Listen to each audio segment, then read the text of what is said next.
오늘 시간에는 예수님의 명령, 이런 제목으로 함께 은혜를 나누겠습니다. 한번 따라 하시면 감사하겠습니다. 예수님의 명령. 우리 속담에 그런 말이 있습니다. 어른의 말씀을 잘 들으면 자다가로 떡이 생긴다 그랬습니다. 여러분이 들으면 아마 웃을 이야기이지만 이 최성규 저는 까딱했으면 초등학교도 졸업을 못할 뻔했어요. 10살 때 3학년입니다. 6.25 전쟁이 났어요. 아버지가 돌아갔어요. 둘째 작은 아버지가 돌아갔어요. 셋째 작은 아버지는 1년 후에 1951년 10월 22일 강원도 금성고지에서 전사를 당하셨습니다. 그래서 생활이 말이 아니었어요. 초등학교에 다닐 때 여러분 아마 기억하실 겁니다. 기성예비가 있었어요. 얼마 되지 않는 기성예비도 낼 수가 없었어요. 학교에 가면 담임 선생님이 계속해서 최성규 기성예비 가졌어? 충청도에서는 성인 성자를 성인성 그렇게 말하잖아요. 아무 말 못했어요. 왜 대답이 없어? 아무 말 못했어요. 더 이상 미룰 수가 없었어요. 그때 제가 아마 4학년이나 5학년쯤 되었을 때 같아요. 근데 하루는 담임 선생님이 저를 부르더라고요. 최성규, 네. 낫질 할 줄 알아? 네, 할 줄 압니다. 우리 집에 돼지가 있는데 내가 바빠서 돼지꼴을 벼주지 못해서 돼지꼴 좀 벼서 갖다 줘. 그러더라고요. 그런데요, 내가 신날게요. 불평할게요. 감사할게요. 이야, 왜 그 많은 학생 중에 우리 선생님 나를 시킬까? 왜 나를 불러 시키실까? 너무너무 좋았어요. 신이 나가지고 지게를 찌고 낫을 갈아가지고 들에 가서 풀을 돼지가 좋아하는 풀만 잘 잘라서 베어서 갖다가 한 짐 지고 갔더니 돼지가 풀을 먹지 못하고 풀 넣어주지 못해서 질퍽질퍽한 데 있더라고요. 그래서 풀을 보더니 돼지가 너무너무 좋아가지고 막 이러더라고요.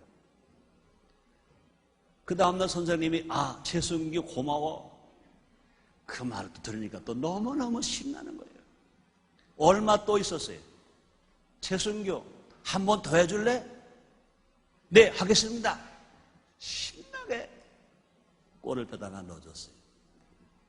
그렇게 몇 번 했더니 선생님이 그러시더라고요. 최승규, 기성예배는 걱정하지 마. 내가 대줄게. 그러니까 초등학교 졸업할 때까지 저는 기성예배를 제가 안 냈어요. 그 담임 선생님이 다 내주셨어요. 만약의 경우 우리 담임 선생님께서 저에게 선생님 집에 돼지 꼴을 벼다 주라고 그럴 때 불평할 수 있습니다. 아니 선생님 돼지는 선생님이 기르실 선생님이 하실 거지 학생한테 왜 시키나? 그럴 수 있을 것입니다. 다른 친구로 다른 학생은 나를 시켜? 헤이 씨, 그럴 수도 있을 것입니다. 그래서 저는 많은 친구 중에서 나를 택해서 나에게 그런 명령을 하신 그 자체가 너무너무 좋았어요. 너무너무 신났어요. 그것이 곧 나를 초등학교를 졸업하게 했어요. 제가 초등학교를 졸업 못했다면 중학교도 못 갔을 것입니다. 중학교도 못 갔다면 제가 서울에서 취직해가지고 다니면서 야간학교로 갈 수가 없었을 것입니다. 또 야간학교를 졸업했더라도 몇 년 쉬었다가 야간 대학도 갈 수 있었습니다. 제가 예수를 믿고 늦게 신학교를 가게 되었는데 내가 만약에 그렇게라도 학력 준비를 해놓지 않았다면 하나님 나를 쓰시려고 하셨다 하더라도 내가 신학교 갈 자격이 없어서 나는 학교를 가지 못했을 것입니다. 그러나 지금 생각하면요, 그때 담임 선생님께서 야 최승규, 우리 집 돼지에 꼴 좀 펴다 줘라. 그게 너무너무 좋았어요. 그 담임 선생님의 명령이 나에게 너무너무 좋았어요. 그렇습니다. 근데 우리는 다 누굽니까? 예수를 믿고 구원받은 하나님의 자녀들입니다. 예수의 신부들입니다. 예수의 제자들입니다. 우리 하나님께서는, 우리 예수님께서는 성경을 통해 수도 없이 우리에게 명령하시는 것입니다. 그러므로 예수님의 명령을 받은 것 자체가 은혜요 축복입니다. 요한복음 2장에 보니까 가나의 호린트 집에서 그 하인들에게 말합니다. 항아리에 돌 항아리에 물을 채워라. 그랬습니다. 채웠습니다. 연회장에 갖다 주었습니다. 그랬더니 물이 변하여 포도주가 됐습니다. 아무도 알지 못하래. 물 떠온 항인들은 알더라. 그 명령에 순종한 하인들은 알더라. 그 말씀이 기록되었습니다. 그뿐이 아니라 요한복음 5장에 보면 베데스다 연못가에 38년 환자가 있습니다. 예수님께서 환자에게 말합니다. 자리를 들고 걸어가라 말합니다. 걸어보지 못했습니다. 일어나보지도 못했습니다. 그런데 예수님이 명령하십니다. 자리를 들고 걸어가라 그렇습니다. 예수님이 명령하셨으니까 그것이 은혜로 알고 복음으로 알고 순종하고 일어나려고 마음을 먹었더니 발목에 힘이, 무릎에 힘이, 허리에 힘이 나서 자리를 들고 걸어가고 그는 치료받았습니다. 그뿐이 아닙니다. 누가복음 5장에 보면 예수님 말씀을 듣고 있는 제자 베드로에게, 그 당시에 제자가 아닌지 베드로가 말씀하십니다. 깊은 데로 가서 그물을 내려 고기를 잡아라 그랬습니다. 보통 사람 같으면요, 예수님 고기 잡는 일에 내가 선수입니다. 내가 이 대별야 이 갈릴리 바다에서 잔뼈가 굵었습니다. 나는 고기 잡는 데 직업입니다. 아주 고기 잡는 내가 선수입니다. 그런데 어제 밤이 맞도록 고기를 잡아서 한 마리 못 잡았습니다. 그런데 예수님께서는 말씀만 증거하시지 고기 잡는 건 내가 할 일입니다. 그렇게 말할 수 있을 것입니다. 그러나 베드로는 그러지 않았으면 제가 내 기술을 가지고 내 경험을 가지고 어제 밤새도록 고기를 잡았으나 한 마리 못 잡았습니다. 그러나 예수님께서 말씀하시니까, 예수님께서 명령하시니까 예수님 명령에 순종해서 내가 다시 깊은 데로 가서 그물에 고기를 잡겠습니다 하고 순종했습니다. 명령에 순종했습니다. 그 결과 어떻게 됐습니까? 얼마나 많은 고기가 잡혔던지 자기 배도 가득 채우고 동무의 배도 가득 채웠다 이렇게 말씀하십니다. 그렇습니다.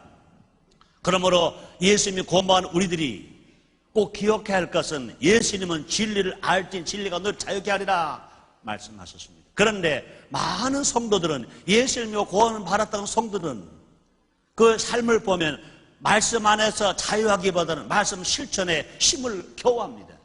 우리는 분명하리랍니다. 하나님의 법 안에서 자유가 있습니다. 이스라엘 백성들은 십계명 안에서 자유가 있습니다. 예수님의 고마운 우리들 모두가 가라. 예수 안에서, 하나님 안에서, 말씀 안에서, 말씀의 명령에 순종을 지킬 때 그 안에서 순종이 있습니다. 그 말씀을 실천할 때 거기에 축복이 있고 기적이 있는 것입니다. 그 이유는 뭡니까? 예수님의 명령은 복음입니다. 예수님의 명령은 은혜인 것입니다. 예수님의 명령은 축복인 것입니다. 억지로 실천해야 할 율법주의적인 그런 짐이 아닌 것인 것입니다. 오늘 시간에 우리의 신앙이 성장하기 위해서, 우리 믿음이 성장하기 위해서, 우리 모두가 다 영원히 잘되고 범정통하고 강건한 축복을 받기 위해서 오늘도 지금 예수님께서 우리에게 명령하십니다. 예수님의 명령이 어떤 것인가, 우리가 어떻게 실천할 것인가, 우리가 함께 알아봄으로 말미암아 여러분의 신앙이 성장되고 여러분 모두가 다 영원히 잘되고 범사가 형통하고 강건하고 생명할 때 풍성한 복받는 여러분 다 되시기를 주의 이름으로 축원합니다. 오늘 본문 말씀 속에서 예수님의 명령 3가지만 찾아서 함께 은혜를 나누는 시간 갖겠습니다. 첫째로 비판하지 말라. 예수님의 명령입니다. 구원받은 우리들에게, 성도가 된 우리들에게, 하나님의 아들 된 우리들에게, 예수의 신도가 된 우리들에게, 예수의 제자가 된 우리들에게 예수님이 우리에게 말씀하십니다. 비판하지 말라. 한번 따라 하시겠습니다. 비판하지 말라. 네. 우리 민족의 특징 3가지가 있습니다. 이건 바꿔야 할 특징, 버려야 할 특징입니다. 그 첫째가 뭡니까? 남 잘 되는 것 못 봅니다. 그래, 그런 속담이 있잖아요. 사촌이 땅을 사면 배가 아프대. 근데 명성교회 김삼은 목사님은 그렇게 얘기했다고 그래요. 사촌이 땅을 사면 설사를 한대. 이걸 바꿔요. 어떻게 바꿔야 됩니까? 사촌이 땅을 사는데 내가 왜 그렇게 좋지? 바뀌어야 할 것입니다. 또 우리 민족의 특징이 뭐가 있습니까? 남의 말 하기를 좋아합니다. 남의 말 하기 참 좋아해요. 무심코 말하는 말이 한 것이 상처를 당해서 아픔을 당하는 얼마나 많아. 어느 통계에 보니까 전쟁으로 말미암아 총칼로 죽은 사람보다 말을 잘못 들어서 상처받는 말에서 마음에 상처가 되어서 죽은 사람이 수십 배, 수백 배 더 많다는 것입니다. 남매를 하는 이야기, 우리 초등학교 때 기억이 좀 어슴푸레 납니다. 당나귀를 사가지고 아버지와 아들이 끌고 갑니다. 지나가는 사람들이 말합니다. 지나가는 어린아이들이 말합니다. 아이고 저 바보 좀 봐. 왜 당나귀는 타고 가지? 왜 당나귀를 끌고 가는가? 그랬습니다. 그래서 먼저 누가 탔습니까? 아버지가 탔습니다. 아버지가 당나귀를 타고 아들의 당나귀 끌고 갑니다. 그런데 빨래하던 아낙네들이 막 손가락질합니다. 아, 저 무린정한 저 아버지 좀 보게. 어린 아들은 걸어가게 하고 아버지가 당나귀를 타고 가는 저런 일이 어디 있는가? 저 꼴 좀 봐. 그렇습니다. 우리가 잘못했나 보다. 내가 걸어갈 테니까 너가 타라. 어린 아들이 당나귀를 타고 갑니다. 지나가다가 나이 많은 할아버지들이 보았습니다. 저 버릇 없는 좀 보게. 저 호레자식 같은 놈 좀 보게. 아니 세상에 아버지를 태워야지 어쩌게 제가 타고 아버지가 끌고 한다. 저 나쁜 놈 좀 보래. 이것도 안 되는 건가 보다. 그래서 이제 아버지도 타고 아들도 타고 둘이 타고 갑니다. 또 지나가는데 농부가 봅니다. 세상에 저 나귀를 저렇게 혹독하게 할 수 있는가? 어찌 저 어린 나귀에 어른도 타고 또 아이도 타고 둘이 다 탄단 말이가 저럴 수가 있는가? 아마 이것도 안 되는 건가 보다. 또 내렸습니다. 그래서 맨 마지막으로 되었습니까? 나귀의 앞다리도 메고 뒷다리도 메고 그 중간에다가 큰 굵은 작대기를 끼고 아버지와 아들이 당나귀를 메고 갑니다. 또 지나가는 사람들이 말합니다. 아, 세상에 있는 바보 좀 보게. 그러고 마지막 어떻게 하십니까? 그 나귀도 물을 건너다가 물에 빠지고 아버지도 빠지고 아들도 빠지고 몽땅 빠졌습니다. 남의 일 아니라고 말하기 좋아하는 이런 사회. 또 그뿐이 아니라 남을 헐뜯기 좋아합니다. 그러나 예수님 뭐라고 명령하십니까? 마태복음 7장 1절로 2절입니다. 비판을 받지 아니하려거든 비판하지 말라. 너희 비판은 그 비판으로 너희가 비판을 받을 것이요 너희가 헤아리는 그 헤아림 너희가 헤아림을 받을 것이니라. 이렇게 말씀하십니다. 물론 이 말씀은요 죄를 못 본 척하거나 잘못을 그냥 내버려 둬라 그런 말은 아닌 것인 것입니다. 비판하지 말라는 것은 이웃을 정죄하거나 습관적으로 부당한 판단을 해서는 안 된다 그런 말인 것입니다. 모이기만 하면 자리 없는 사람을 판단하고 정죄하며 또 흩어지면 그 말을 부풀려서 다른 사람에게 옮기는 잘못된 습관을 가진 사람들이 우리 주위에 얼마나 많으십니까? 이런 말, 이런 행도 하지 말라고 우리 예수님이 말씀하십니다. 우리의 구세주 예수님이 우리를 구원하시기 위해서 십자가에 죽으신 그 예수님이 하나님 아들 되신 예수님이 메시아 예수님이 우리의 신랑 예수님이 우리에게 말씀하십니다. 비판하지 말라 말씀하십니다. 이웃을 비판하는 것은 내가 하나님이여 심판자 노릇을 하는 것과 같은 것인 것입니다. 이웃을 정죄하고 비판하는 배후에는요 나는 의롭죠 너는 불의하다 이런 생각이 깔려있는 교만한 생각인 것입니다. 브루스는 이런 말을 했습니다. 비난하기 좋아하는 것은 다른 사람들을 헐뜯음으로 말미암아 사실을 높이는 바리새인의 악행이며 도덕적 우월성을 얻는 데요 값싼 방법이다 이렇게 말했습니다. 예수님께요 가늠한 여인을 데려간 사람들은요 스스로 자기 자신들이 정당하다고 여겼습니다. 그러나 예수님 앞에 섰을 때 그뿐이 아닙니다. 말씀 앞에 무릎을 꿇을 때 의인 없나니 단 한 사람도 없다고 사도 바울은 말합니다. 로마서 3장 10절입니다. 의인은 없나니 하나도 없다고 그랬습니다. 이웃의 티를 비판하기 전에 성전에 올라가 멀리 서서 기도한 세례와 같이 가슴을 치며 먼저 내 눈에 있는 들보를 빼어야 될 것을 성경은 우리에게 말씀하십니다. 예수님 말씀하신 누가복음 18장 13절로 14절 말씀이십니다. 세례는 멀리 서서 감히 눈을 들어 하늘으로 보지도 못하고 다만 가슴을 치며 가로되 하나님이여 불쌍히 여기옵소서.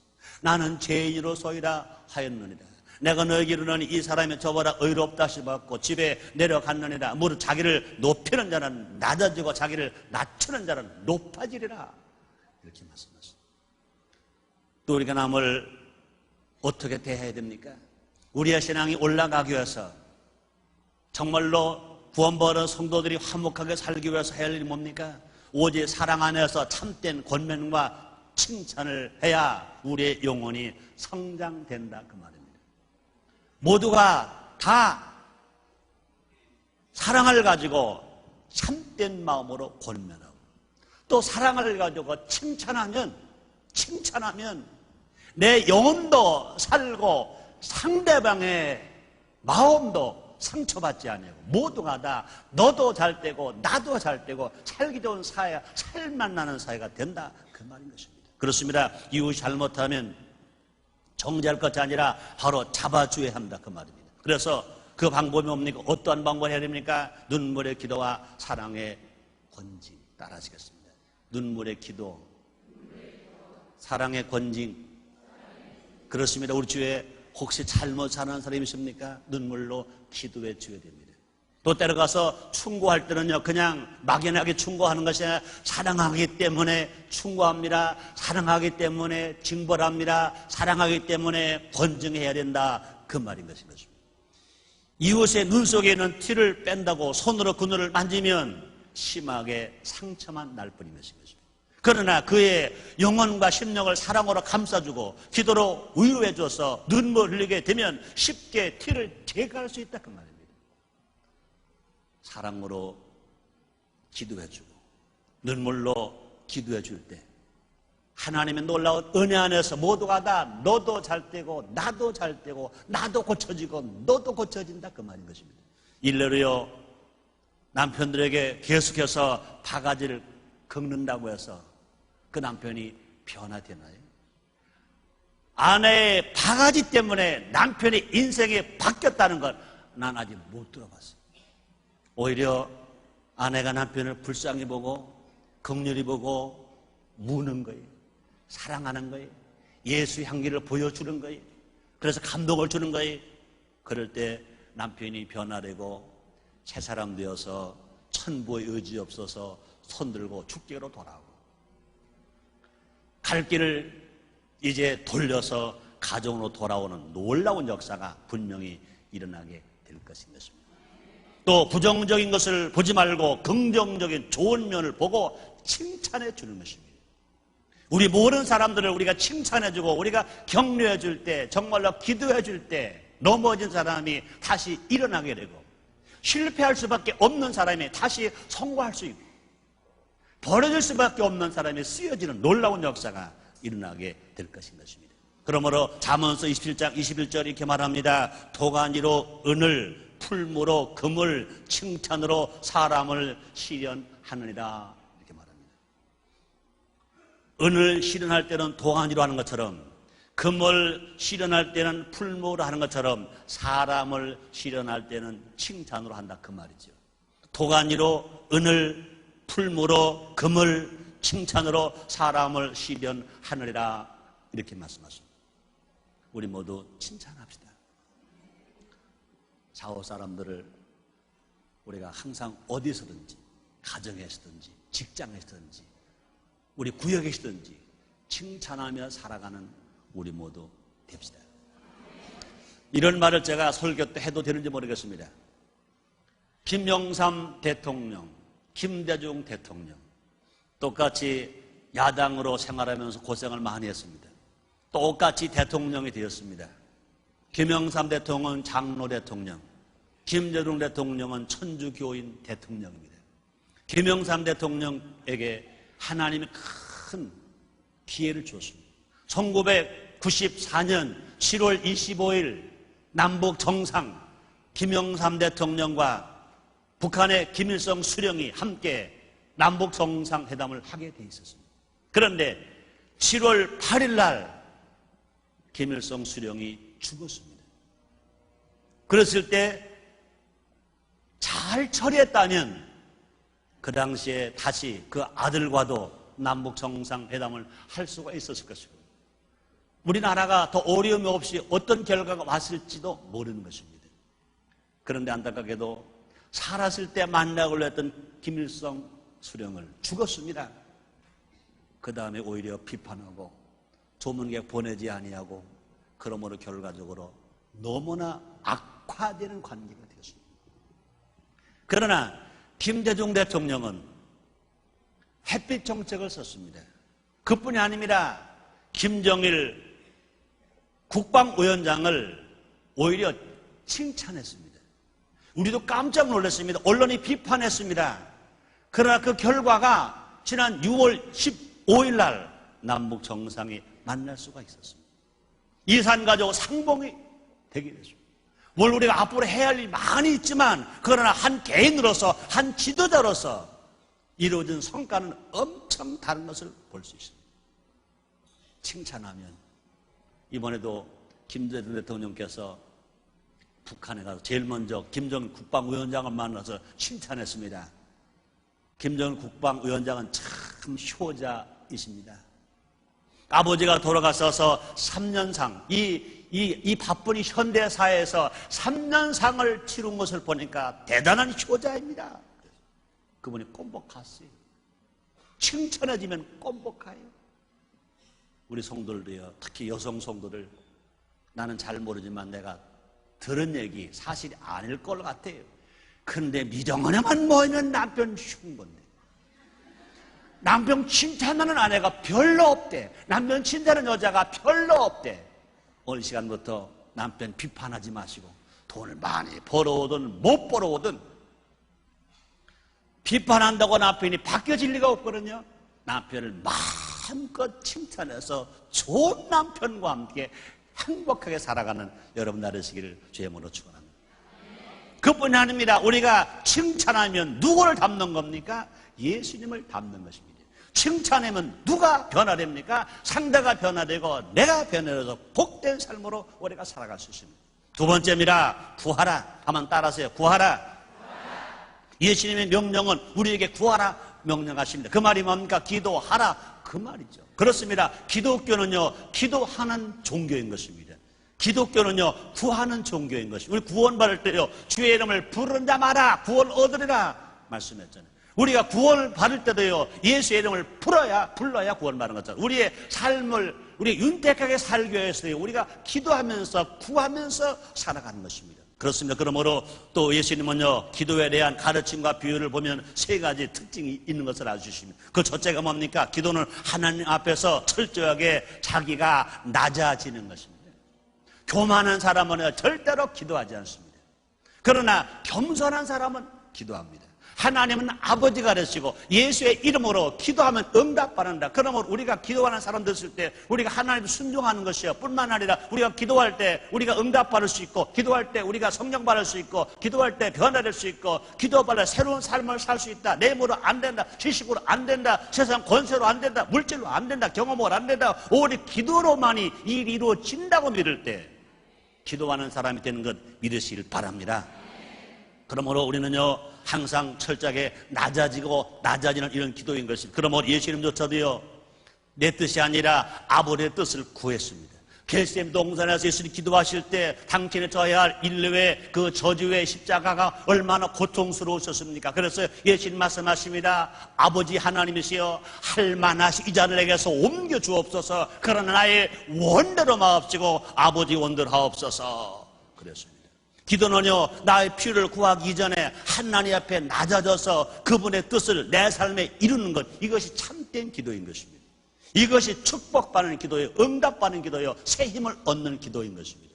수많은 번지와 씨름하는 기도를 하기보다는요, 뜻이 하늘에서 이룬 것 같이 내 삶에 이루어지도록 기도하는 그 기도가 힘 있는 기도인 것입니다. 그리할 때 우리의 삶이 무엇을 먹고 마실 것인가 중요한 것이 아니라 누구와 함께 가느냐, 누구와 함께 사느냐, 이것이 중요한 것을 깨닫게 됩니다. 그러므로 우리가 기도하면 주님과 함께 산다, 주님과 교제한다는 것을 우리가 깨달을 때 먹고 있고 마시는 것은 주님이 다 책임지실 것을 믿을 때 염려와 근심과 불안과 공포가 물러가고 주의 안에서 평안과 기쁨과 소망과 사랑 안에서 영원히 잘되고 범사가 형통하고 강건하며 생명할 때 풍성히 있는 삶을 살 수 있는 것입니다. 둘째로 기도는요, 끈기 있는 간구인 것입니다. 성경에 보면요, 기도하는, 어떻게 기도할 예를 보여준 말씀들이 많습니다. 친구 중에 한밤중에 가서 떡을 달라고 말합니다. 먹을 것이 없다, 떡을 달라 말합니다. 그 친구가 떡을 주면서 말합니다. 내가 너에게 떡을 주는 것은 너가 나의 친구이기 때문에 주는 것이 아니라 내가 밤에 나를 귀찮게 하니까 너에게 떡을 준다 그랬습니다. 그뿐이 아닙니다. 한 과부가 재판관에 가서 자기 원한 억울한 것을 호소합니다. 그걸 하나님 두려워하지 않고 사람도 사랑하지 않는다 그랬습니다. 그러나 밤낮 과부가 와서 억울한 것을 호소하니까 그 과부의 원한을 들어주는 것입니다.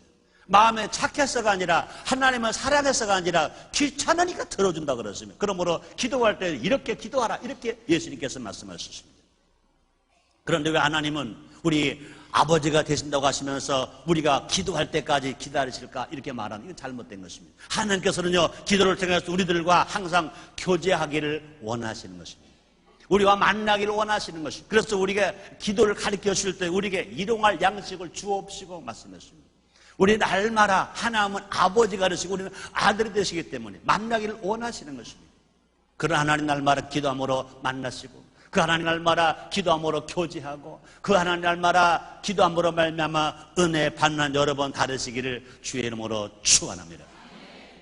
그러므로 우린 기도하다가 실망의 순간에 포기하지 않기를 바라시기 때문에 반드시 하나님 응답하시고 계속 매일매일마다 기도하라고 말씀하십니다. 그래서 마태복음 7장 7절로 8절입니다. 구하라 그럼 너에게 주실 것이요, 찾으라 그리하면 찾을 것이요, 문을 두드리라 그럼 너에게 열 것이니 구하는 이마다 얻을 것이요, 찾는 이가 찾을 것이요, 두드리는 이에게 열릴 것이니라. 맞습니다.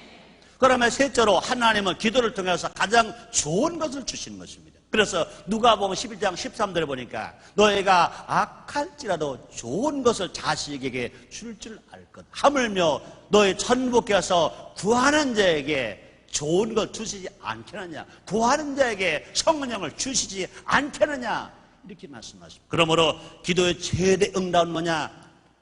주님으로부터 받는 것입니다. 그 중에 제일 좋은 것이 뭡니까? 성령 세례 받는 것입니다. 사랑 성도님들, 여러분이 기도하고 구함으로 말미암아 성령 세례 받고 성령 충만함 받으시기를 주의 이름으로 축원합니다.